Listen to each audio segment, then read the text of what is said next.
네, 오늘은 건물 투자와 리츠 투자에 대해서 한번 영상을 올려보려고 합니다. 건물 투자는 건물 부동산에 직접 투자하는 거죠. 리츠라는 거는 간접 투자죠. 어, 그래서 직접 투자와 간접 투자 이렇게 이제 좀 비교가 되는데 리츠도 상장되어 있는 상장 리츠가 있고 상장되어 있지 않은 비상장 리츠 조금 더 작은 사이즈의 그렇게 좀 나누어질 수가 있는데 저는 이제 주로 상장 리츠만 투자를 합니다. 그래서 부재는 리츠에 투자한 건물주인데 원래는 직접 투자를 하다가 간접 투자로 바꿨다 이렇게 되는 거죠. 누구냐면 바로 제가 이제 이런 케이스에 해당합니다. 좀 세 가지로 좀 이야기를 나눠서 한번 이야기를 해보려고 해요. 그래서 건물을 사기 전까지의 이야기, 30대의 건물주가 된 이야기가 첫 번째 영상이 되겠고, 두 번째 영상은 이제 건물 투자하고 임대업을 하면서 실제로 겪었던 이야기들, 어려웠던 이야기들, 이런 부분들을 좀 두 번째 영상에 올려보려고 하고요. 세 번째 영상은 그래가지고 결국에는 그렇게 힘들어가지고 건물을 매각을 했는데 그 매각한 그 수익금으로 결국에는 이제 리츠를 투자하게 됐는데 어쩌다 그렇게 됐나 그런 이야기를 세 번째 영상으로 한번 올려보려고 합니다. 첫 번째 이야기 30대 청년 건물주가 되다.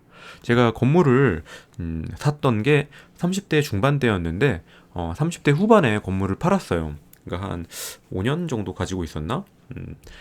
5년 차 때 판 것 같아요. 근데 이제 어, 굉장히 건물주 치고는 나이가 빨랐던 축에 해당하는 것 같고, 왜냐면 주변에 제 또래 중에 건물을 샀던 사람이 없었으니까. 그 요즘 같은 시대에는 좀 이런 건물 투자에 대한 컨텐츠들이 좀 많고 뭔가 컨설트라든지 좀 코칭해주는 그런 프로그램들이 좀 많이 있더라고요. 그런 코칭해주는 그 프로그램 뭐 영상이라든지 제목에 보면은 뭐 30대도 건물주가 될 수 있습니다. 뭐 이런 식으로 좀 사람들을 유혹을 하는데 될 수는 있어요. 뭐 저도 됐으니까 당연히 지금 하시는 분들도 열심히 이렇게 종잣돈을 모아가지고 건물주가 될 수 있습니다. 그렇게 어렵지 않아요.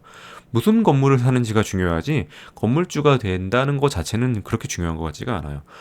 아무튼 저는 됐는데 건물 그때 매수했던 그 가격은 6, 7억 정도 했었고 음, 매각 매각 가격은 이제 30억 중반으로 해가지고 건물 그 가격으로만 놓고 봤을 때는 한 7, 8억 정도 차익을 남겼던 것 같습니다. 근데 대출을 꼈으니까 사실 이제 레버리지 효과는 훨씬 큰 거죠. 자, 건물을 사기까지 어떤 좀 사연이 있었냐면은, 저는 이제 신혼생활을 원룸에서 시작을 했는데, 진짜 막 작은 막 5평짜리 이런 원룸은 아니고, 한 투룸 사이즈의 조금 넉넉한 사이즈 원룸에서 시작했어요. 어차피 애가 없으면 뭐 원룸에서 살아도 됩니다. 낮 시간 대부분은 비어 있고, 저녁 때만 이제 와이프랑 만나가지고 뭐, 맛있는 것도 먹고, 맥주 한잔하고, 알콩달콩 지내면 되니까 원룸이면 사실 충분하죠. 근데 이제 이렇게 살다 보니까 어, 이 부동산에 대한 어떤 기본적인 그 욕구들이 당연히 채워지지가 않는 거죠. 그리고 또 이제 가정을 꾸리고 아이들도 낳고 하려다 보면은 자가 주택을 좀 가지고 싶은데 그때 당시에는 2015년, 6년 뭐 요때에는 당연히 지금보다는 집값이 훨씬 쌌음에도 불구하고 집은 언제든지 사기 힘든 것 같아요. 집은 언제든지 비싸고 상대적인 거지. 지금보다 훨씬 쌌음에도 불구하고 그때 아파트를 살 돈이 없었던 거죠. 그래가지고 한참 이제 몇 년간 돈을 모은 거죠. 둘이서 뭐 아끼고 아껴가지고 몇 년간 시드머니를 모았는데 이제 뭘 살지를 이제 함부로 돈을 쓸 수가 없잖아요. 사실 몇 억으로 예를 들어 막 3억 정도 모았는데 그걸로 살 수 있는 포트폴리오라는 게 의미가 없어요. 왜냐면 하나 사면 끝이거든, 그 돈으로는. 그러다 보니까는 굉장히 신중하게 하나를 선택을 해야 되는데, 실패하지 않기 위해서 이제 공부를 한 거죠. 시중에 나와 있는 그런 부동산 책들을 많이 사가지고, 좀 뜻이 맞는 지인들 한 6명 모여가지고, 부동산 스터디 북리뷰 위주로 했어요. 그랬는데 이제 좀 안타까웠던 점은 그 6명 수준이 다 고만고만 하다 보니까 누구 하나 이렇게 좀 경험이 풍부한 사람이 없고 쉽게 말이지 멘토가 없는 거죠. 경험이 많은 사람이 없다 보니까 어드바이스를 해줄 사람이 없어요. 그러다 보니까 우리들끼리 이제 모여가지고 책 보고 고민하고 누군가 어디에서 또 이렇게 좋은 뭔가 팁 같은 걸 얻어오면 공유하고 임장 다니고 이런 식으로 뭐 이제 한 2년 정도 유지를 한 거죠. 2년 정도, 그러니까 누군가는 그동안에 뭐 조그만 것도 사고 뭐 팔고 했던 것도 있지만은 저는 한 2년 정도를 그냥 공부만 했어요. 뭘 사지를 못하고. 이게 힘들게 모았던 건데 한번 건물이라는 건, 그러니까 부동산이라는 거는 이게 시드가 작을수록 진짜 힘든 게 한번 물려버리게 되면 그 다음 스텝을 나가기가 진짜 힘들어지게 되거든요. 특히 아파트 같은 경우, 주택 같은 경우에는 명의를 써버리기 때문에 첫 번째 특히 무슨 생애 최초 주택 이런 거 명의 한번 써버리게 되면은 그 다음에는 좀 뭐 달라져요, 입장이. 예? 내가 그 다음 거 두 번째 주택을 첫 번째 주택 산 거 일단 묵혀두고 두 번째 주택을 살려고 하다 보면은 그때서부터는 2주택이 돼버리기 때문에 입장이 바뀌어버리게 되는 거죠. 그러니까 더 신중을 해줄 수밖에 없었는데 그러다 보니까는 자연스럽게 좀 건물 투자로 눈을 돌리게 된 것 같아요. 여기에는 또 이제 개인적인 사정이 좀 있었는데 이제 결혼한 지 몇 년 되고 애도 이제 막 그때 태어나고 그래가지고 그때는 이제 청약을 한번 노려보고 싶었던 거죠. 특히 이제 강남권. 강남권 뭐 청약 되기만 하면은 바로 이제 프리미엄 몇 억 붙어가지고 더 자산 증식을 빠르게 할 수 있다는 생각을 했기 때문에 가진 돈은 별로 없는데 강남권에 그래도 한번 넣어보자 이제 이 생각을 많이 했던 겁니다.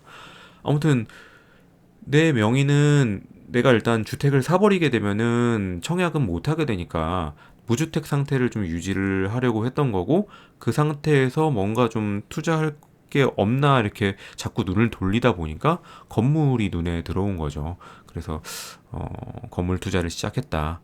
근데 이제 문제는 뭐냐면은 시드가 적다 보니까는 담보대출도 받고 그러니까 건물 담보대출도 받고 뭐 신용대출, 마이너스 통장 이런 걸 쓰고 대출을 진짜 있는 대로 끌어다 쓰다 보니까는 문제가 현금 흐름이 안 좋아지는 거죠. 이자로 돈이 많이 빠지게 되는 거고, 저는 당시에 그 이제 서울에 있는 초역세권 건물을 샀는데 이게 이제 건물 수익률이 낮아요. 낮다 보니까 이자로, 임대료로 이자를 충당할 수가 없는 거예요. 근데 이제 건물을 산 건 그렇다 치고 건물을 샀으니까 또 내가 살 주택을 살 돈을 종잣돈을 또 모아야 되잖아요. 여기서 청약되면은 청약 당첨돼 놓고서 계약금을 못 넣는 상황이 발생하니까는 어쨌든 다시 종잣돈을 모으려면은 또 부업하고 연끌하고 또 부업하고 이런 과정들이 반복이 됐던 거죠. 이때 당시에 이제 부업했던 거는 이제 제 본업이랑은 전혀 좀 무관한 그런 어떤 인터넷 활동들 뭐 이렇게 블로그 이런 거 해가지고 돈을 좀 많이 모았는데 이렇게 해가지고 뭐 둘이서 벌고 부업하고 이러다 보니까는 시드는 금방금방 좀 모였던 기억이 납니다. 당시에 이제 아이가 없었고 처음에는 아이가 태어났는데 아주 이제 갓난아기다 보니까는 돈 들어갈 데가 별로 없더라고요. 애기만 누가 좀 이렇게 낮 시간에 좀 케어를 해주고 하면은 뭐 사교육비가 드는 것도 아니고 그러다 보니 돈은 잘 모이더라. 예. 이제 건물주가 된다는 거에 어떤 좀 상징적인 의미가 있어요. 그리고 지금보다 2017년, 18년, 19년 이때 이 건물주에 대한 어떤 환상이 좀 더 컸던 것 같아요. 왜냐면은 건물 가격이 막 계속 오르다 보니까는 건물 가지고 있으면 그냥 가만히 앉아 있어도 돈을 버네? 이제 이런 생각을 했던 것 같고, 뭐이 언론 같은 데에서도 애들, 초등학생들 꿈이 건물주다. 이게 진짜 말세다. 이제 이런 식의 어, 기사나 뉴스를 내보내곤 했던 것 같습니다. 지금은 이런 기사는 조금 잘 안 보이는 걸로 봐서는 확실히 건물의 매력이 좀 식은 것 같기는 해요. 그럼 이 애들이 크면은 꿈이 뭐가 되냐? 건물주가 되는 게 또 어, 초등학생 때도 꿈이 건물주였는데 성인이 된 지금 원하는 꿈은 다시 건물주다. 뭐 이런 설문조사가 있더라고요. 구글링 해보니까. 건물주가 된다는 거는 그때 당시 뭐 지금도 좀 뭐 비슷하겠지만은 그때 당시 생각해 보면은 내가 그때 당시에 건물이 없던 입장에서 건물주가 되면 어떨까 그런 이제 생각을 했을 거 아니에요. 그때 당시에 이제 제 생각은 왠지 좀 땅 짚고 헤엄칠 것 같다. 아, 건물이야 이거 하나 사놓으면은 평생 걱정 없잖아. 이거 그냥 임대료 따박따박 들어오는 거 받으면서 그냥 쓰면 되는 거 아닌가? 뭐 이런 생각을 좀 했던 것 같고 항상 보면은 그런 신문 기사 같은 데에서 건물주가 갑이고 임차인이 을인데 건물주가 갑질해가지고 막 임대료 팍팍 올리면은 임차인은 막 눈물 흘리면서 막 짐 싸고 이런 거 좀 보다 보면은 야, 그래 한번 태어났는데 그래도 갑이 돼야지. 이런 생각을 좀 나만 했던 건가? 누구나 좀 하는 것 같아요. 갑의 지위를 누리는 삶 이런 생각을 한다는 거죠. 그리고 건물주가 보통 건물이 있다 이러면은 자산가라고 생각하잖아요. 최소한 거지는 아니니까. 이건 뭐 건물이 아무리 대출이 많이 껴 있어도 어쨌든 자산은 있잖아요. 내 지분 가치만큼은 있잖아.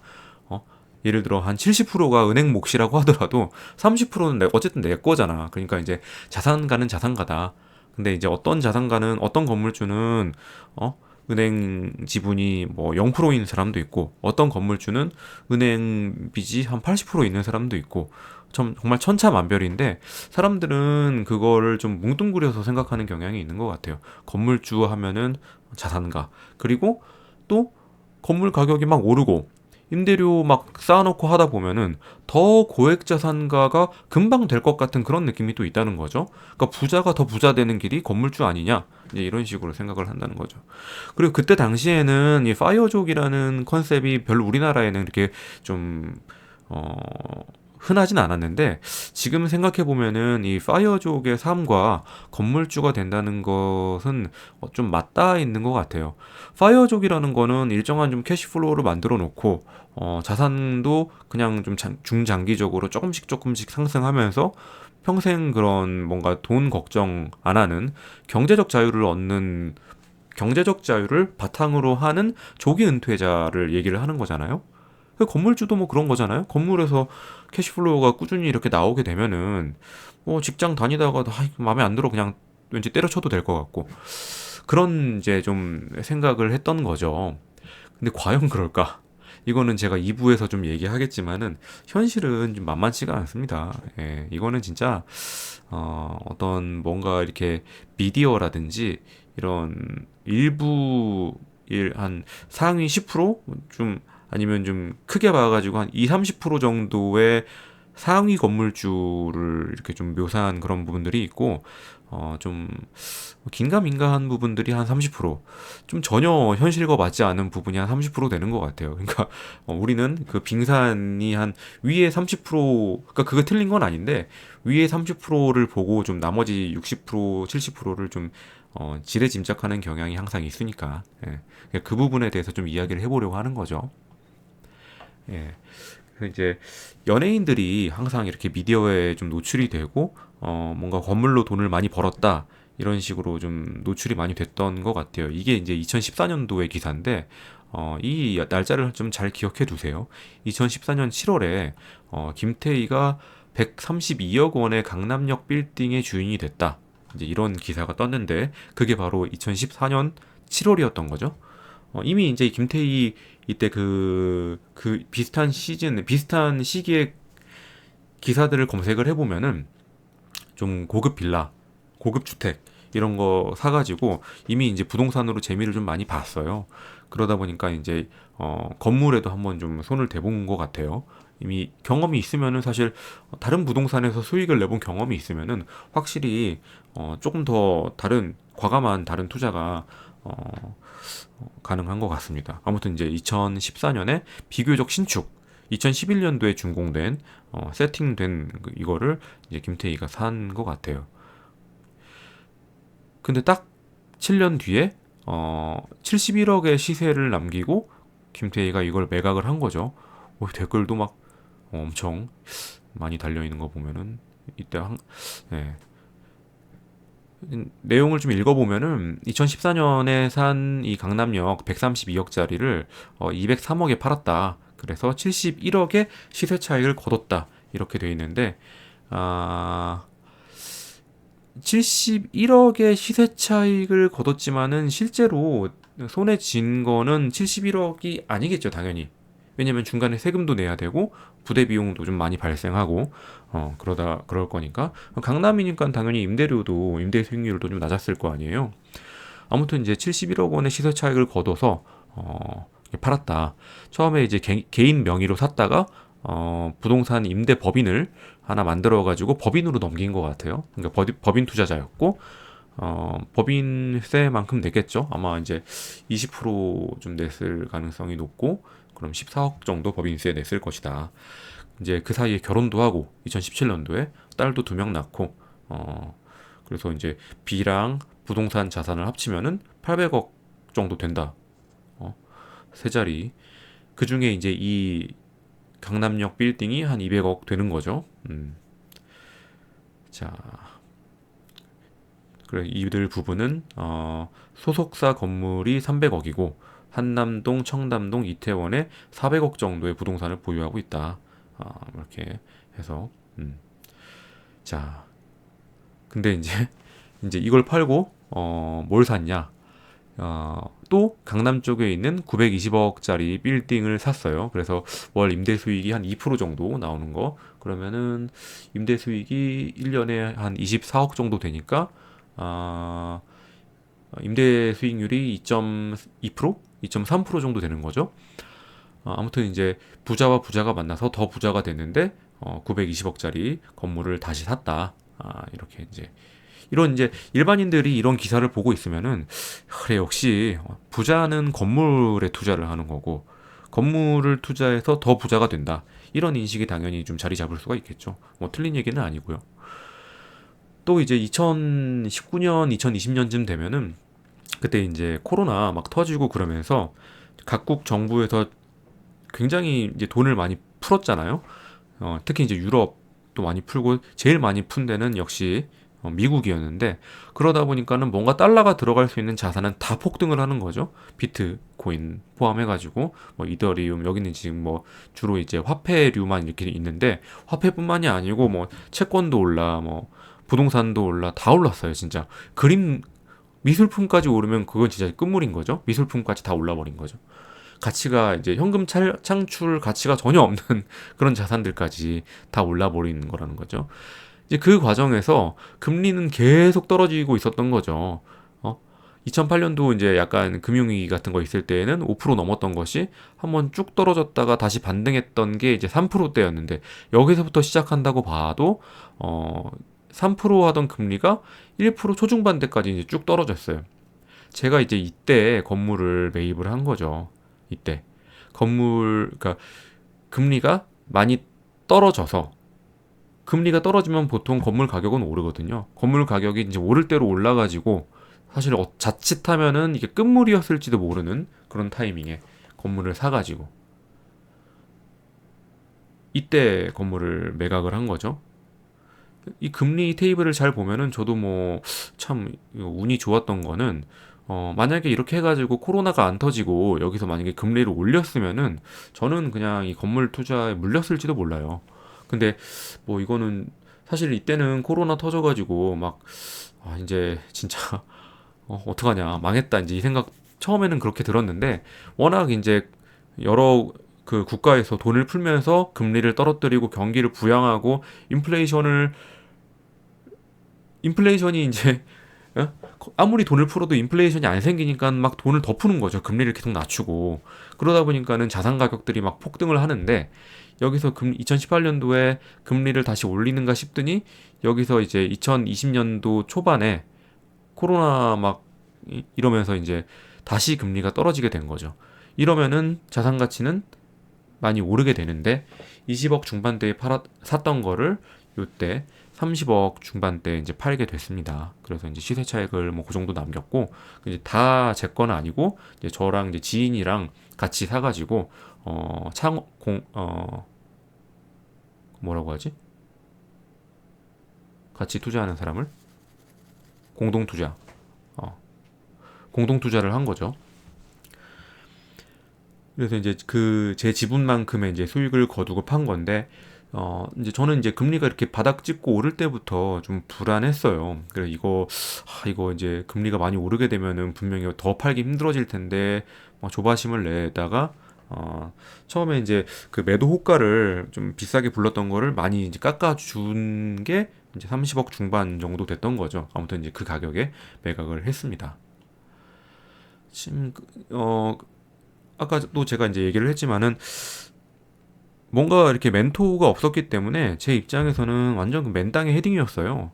저도 그렇고 제 동업자도 그렇고 둘 다 아는 게 없고 경험이 없으니까는 이제 맨땅에 헤딩을 한 건데 어, 이때 이미 이제 그 서울에 있는 이런 건물들은 임대 수익률이 많이 떨어지고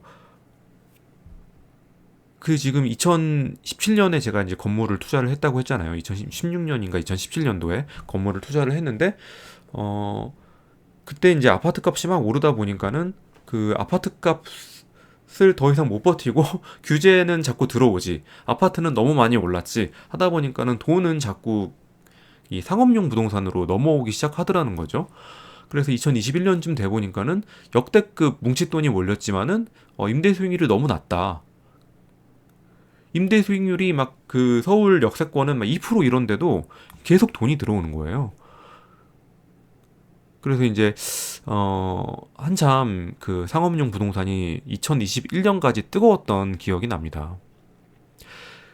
그래서 이제 맨땅에 이제 헤딩을 했는데 완전 맨땅에 헤딩하고 그냥 돈만 박아 넣은 건 아니고 나름대로 공부를 많이 했지만은 역부족이었던 거죠. 그 책을 많이 읽었는데 그래서 내가 이제 공부한 내용들은 대충 뭐 이런 거예요. 즉 건물을 사려면은 역세권에 사라. 그리고 대로변에 사라. 뒷땅 사지 말고 그리고 뭐 기왕이면은 코너 건물을 사야 되고 개발 호재가 있는 동네를 사야 되고 리모델링이나 뭐 이런 뭔가 이렇게 건물을 좀 보수를 하든지 뭐 다시 짓든지 해가지고 뭔가 이렇게 밸류를 높일 수 있는 빌드업이 가능한 그런 매물을 사면은 좋다. 그리고 뭐 임대 수익률 같은 경우에도 뭐 임대 수익률도 당연히 고려를 해야 되는데 임대 수익률이 너무 낮지 않아야 되지만은 또 너무 임대 수익률에 혹하지 말아라. 너무 막 8% 9% 이런 임대 수익률을 보고 들어갔다가는 낭패를 볼 수 있다. 뭐 이런 내용들 너무 당연한 내용들. 이제 이런 조건들에 맞는 건물을 나름대로 이제 골랐던 거죠. 근데 이제 공부한 내용들이 이게 진짜 책에서만 공부를 하다 보니까는 없잖아요. 경험이 있는 사람이 이렇게 코칭을 해주는 게 아니니까 책은 진짜 책이더라고요. 책에 있는 게 현실에서는 딱딱 맞아떨어져 들어가지가 않고 뭐 벗어난 내용들은 뭐 이런 거예요. 지하철 역세권에 투자하면 되는데 지하철역마다 사정이 다 다르더라는 거죠. 근데 그거는 책에서 뭐 이 역은 뭐가 장점이고 저 역은 뭐가 단점이고 이런 거를 디테일하게 얘기해 주질 않아요. 지하철역마다 사정이 다 다른데 어떤 역 같은 경우에는 유동인구가 진짜 막 전국 탑급인데 실제로 거기 가보면은 상권이 그렇게 막 발달하지가 않았어요. 왜냐면은 그 뭐 예를 들면 뭐 환승역인데 환승하는 인구를 다 유동인구로 쳐버리는 거예요. 그래서 통계로는 유동인구가 엄청나다고 잡히고 실제로 막 그 가보면은 아침 저녁으로 유동인구가 막 너무 많아가지고 막 지하철역이 미어 터지는데 그 주변에 상권은 맛집도 뭐 그냥 뭐 있는 둥 마는 둥 하고 그렇게 막 상권이 발달하지 않더라는 거죠. 근데 이제 이거를 그 브로커라든지 매도인이 포장을 할 때는 전국 뭐 5위의 유동인구 지하철 더블 역세권이다 이런 식으로 막 이제 홍보를 하니까 모르고 덤벼들었다가는 그냥 물리기가 딱 좋은 뭐 그런 건 거죠. 그리고 이제 공부한 내용 중에는 뭐 그런 것도 있어요. 반드시 월세가 제대로 들어와 있는 그런 통장을 확인해라. 당연히 저랑 제 이제 동업자는 그런 내용들을 잘 숙지를 하고 매도인한테 통장을 보여달라고 했죠. 월세가 제대로 꼬박꼬박 꼽혀 있는 그 통장을 보여달라고 하니까 아예 안 보여주는 거예요. 매도인이 통장을 안 보여줘. 결국에는 못 봤습니다. 그 살 때. 왜 뭐가 이렇게 구려가지고 뭐 안 보여줬는지 어 근데 나중에는 이제 그 이유를 알게 됐는데 결국에는 이제 뭐 탈세하고 이런 문제들이 좀 있었던 것 같아요. 근데 아무튼 저랑 제 동업자는 매도인의 통장을 못 보고 매수를 했고 실제로 이제 건물 사는 사람들 이야기를 들어보면은 뭐 그런 경우는 뭐 비일비재하더라고요. 그리고 이제 리모델링하고 증축하면은 건물 가격이 빵 뛰어가지고 부자가 된다. 이런 얘기들, 이런 스토리들 많잖아요.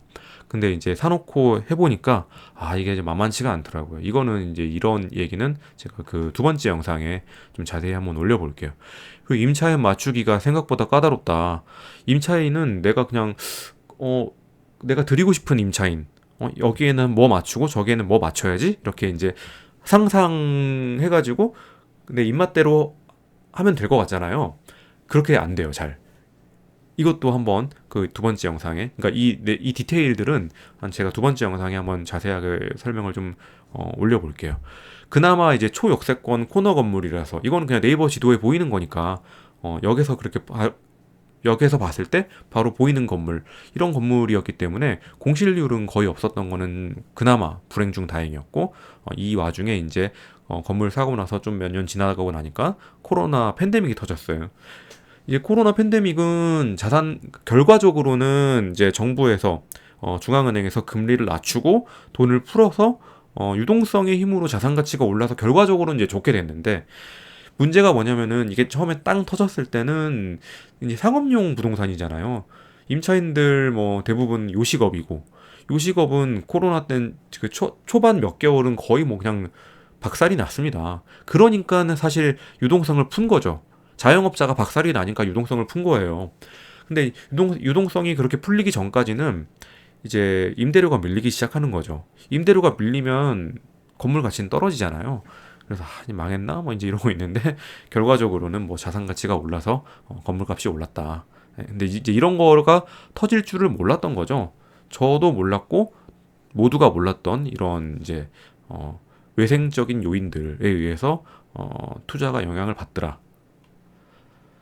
이제 그 점점 이 지금 아파트 값이 정권별로 좀 이렇게 좀 차이를 보였는데, 이때 이제 문재인 정권 때 뭔가 이렇게 미국 금리도 그렇고 전 세계적으로 금리가 막 이렇게 떨어지면서 자산 가치가 전반적으로 계속 이제 우상향을 했었고, 이제 문재인 정부는 이제 부동산 규제를 좀 많이 했던 정부였잖아요. 그러다 보니까는 아파트를 자꾸 누르는 거예요.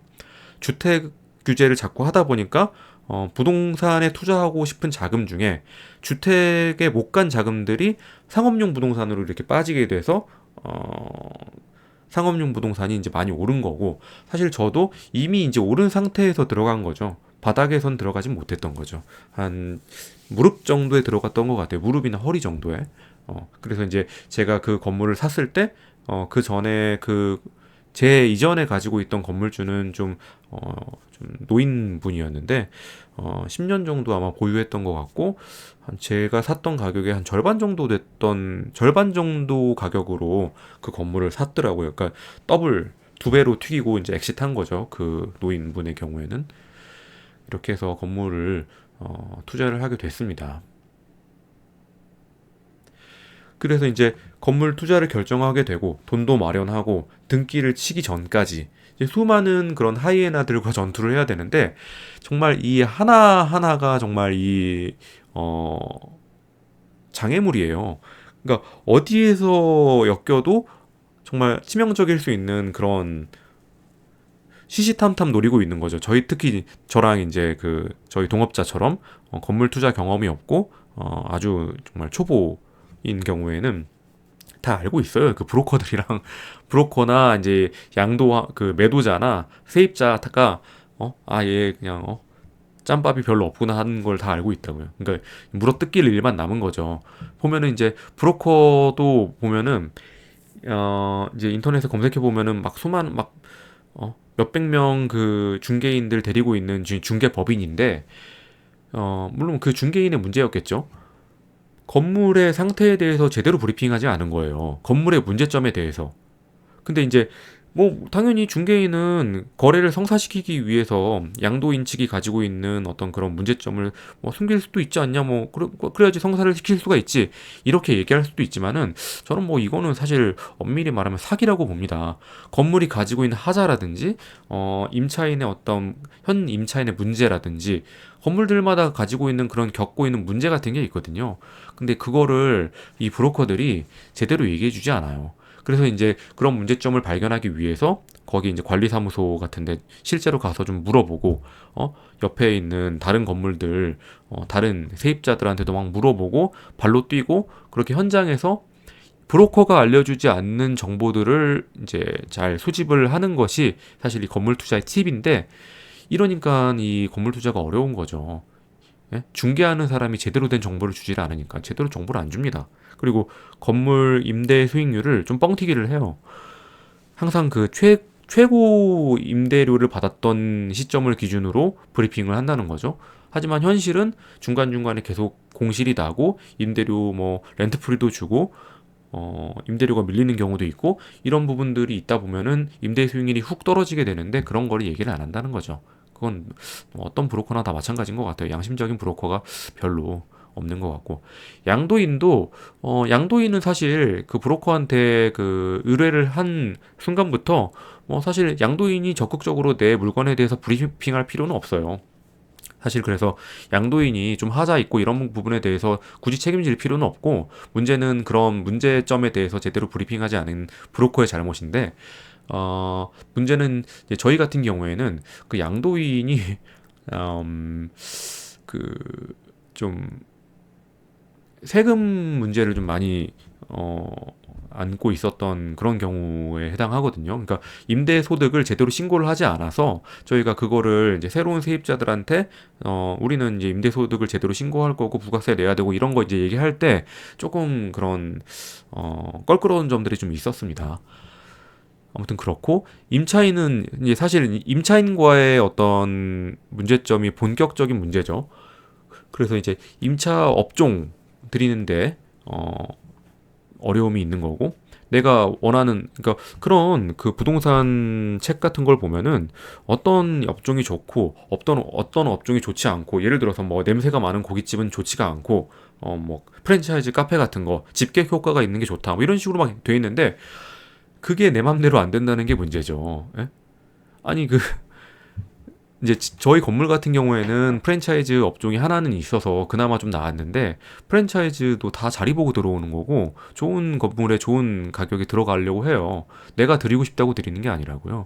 그래서 이제 임차 업종에 대한 문제가 좀 있고, 임대료 뻥튀기, 이거는 이제 아까 제가 얘기한 이 브로커의 문제긴 한데, 임대료를 뻥튀기 해가지고 막상 매수를 해봤더니 하고 임대료를 받아봤더니 어 임대료가 브리핑된 금액만큼 들어오지가 않는다는 거예요. 그래서 이제 다 보니까 지금 중개인의 문제네요. 건물에 대한 부실한 브리핑, 중개 수수료는 한 3천만 원 받았나? 지금 엄청나게 받아갑니다. 중개 수수료도 막 그 깎은 건데도 불구하고 3천만 원 정도 됐어요. 그런, 아무튼 매수하고 나니 이제 임대료에 대해서 그 이 브로커가 저희한테 안내했던 그 임대료 금액이 있는데, 막상 매수하고 나서 임차인한테 요 우리가 얼마 받기로 했습니다 하고 그 전에 맺어져 있는 임대차 계약서 있을 거 아니에요. 제 양도자랑 했던 그 임대차 계약, 그걸 그대로 승계하는 거니까 그거를 이제 들이밀면은 임차인은 또 앓는 소리를 하는 거죠. 아, 그 전에 임대인이 어떤 식으로 뭐 깎아주기로 했었는데 깎아주지도 않고 그냥 팔고 나갔다. 우리 못 내겠다. 뭐 이런 식으로 한다는 거지 진짜로. 그 사실 그냥 무시하고, 아니 지금 무슨 소리냐, 지금 임대차 계약서 우리가 임대차 계약 승계했고 계약서도 다 가지고 있고 그냥 내라 이렇게 얘기하면 되는데, 또 이제 사람 하는 일이다 보니까는 막 그 임차인 사정이 좀 진짜 딱할 때가 있고 좀 깎아줘야 될 때가 있어요. 저희도 좀 그런 사정에 맞게 좀 깎아줬었는데, 뭐 나중에 지나고 보니까 그 깎아줬던 거에 대해서 별로 이제 고마워하는 얘기는 들은 게 없고 다시 이제 원래대로 돌리려고 했더니 막 어떻게 뭐 이렇게 할 수 있냐, 섭섭하다, 이런 얘기만 듣고 하다 보니까는 참 인류에 떨어지는 그런 일들도 있고 합니다. 하지만 이제 뭐든지 간에 브로커랑 계약한 것도 나고, 양도인으로부터 매수한 것도 나고, 임차인과 임대차 계약을 승계해서 임대료를 받는 것도 나기 때문에 결과적으로 모두 다 내가 책임을 지는 거예요. 얘네들이 중간에 뭔가 아주 심각한 결격, 그러니까 좀 사기적 행위를 하지 않는 이상은 뭐 분쟁 가봐야 의미도 없고, 내가 그 등기 치고 계약금 넣는 순간부터 다 내 책임입니다.